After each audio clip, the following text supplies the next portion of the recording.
You're thinking before you turn, like, roll your shoulders, take your breath. Everything you're thinking is just forward and quiet.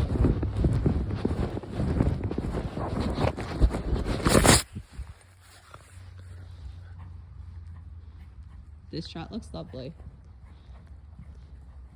And you're thinking both your shoulders stay a little bit more even. Lift that right shoulder up and back just a hair.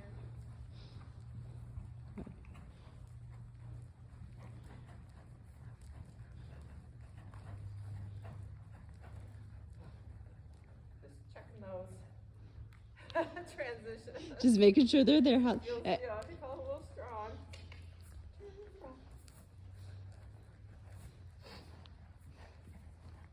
And I apologize if I'm a little less chatty. I'm just trying to get a little bit of video because this trot here looks lovely.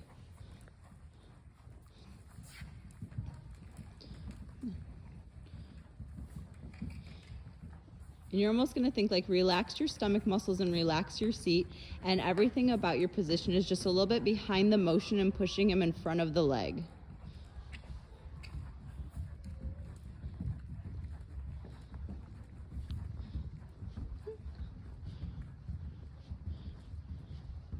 There you go.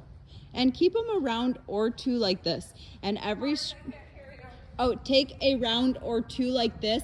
And I want you to think every stride, relax your stomach muscles, let your seat just follow his movement. As long as he's being well behaved and not doing the C word, the change word, let him just think every stride you ride is a little bit more forward than a little bit more supple.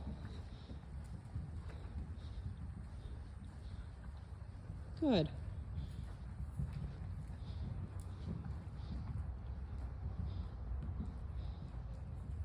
Good, a little touch inside heel.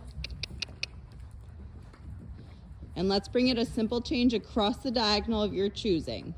And you're thinking that right shoulder stays tall and back as you're coming around this turn. Good, take a little extra bend.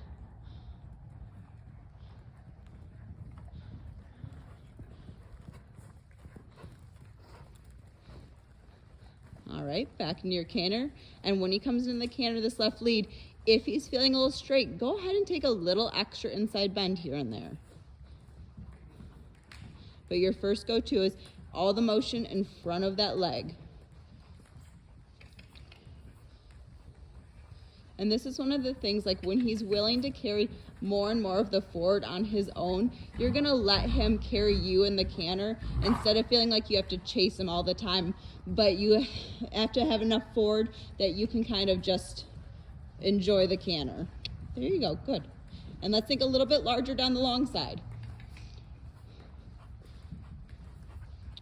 A little bit more. There you go.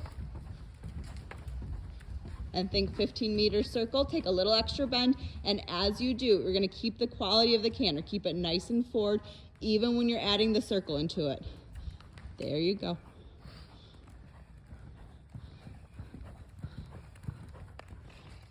I like this. We're gonna go down one more long side and end it with a 15-meter circle, but keeping this forward.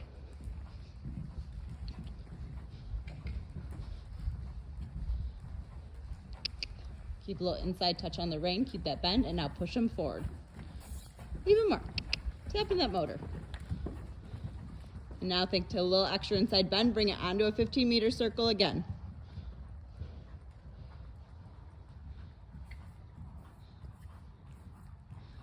Good. Boy.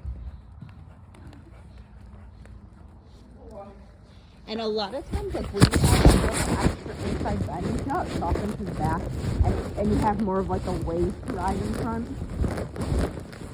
That was very nice, wasn't it? That looks really lovely. So when you canter him, a little bit bigger. So like when you canter him, like you know when he feels a little stiff in his back. At least I notice, like, my leg wants to move more because he doesn't have like that wave and kind of that supple over his top line. So when you have a canter like this and you take a little extra inside bend, and again, that can be on the circle or it can be kind of a man-made little inside bend, it softens over his back, and his canter gets a lot easier to keep in front of your leg, and there's a lot more like finesse to it, like it's a lot softer, the whole gait. Because like that left leg canter looks lovely coming and out. And you told me something that How has it been doing? Because I honestly think since I started working with you, my canter seat has improved a ton, and his canter is improving. But still now, I still like, so I get like, I'm trying to hold a lot in my core. Mm-hmm. And so, and you said just soften your belly. And And so I'm like, oh.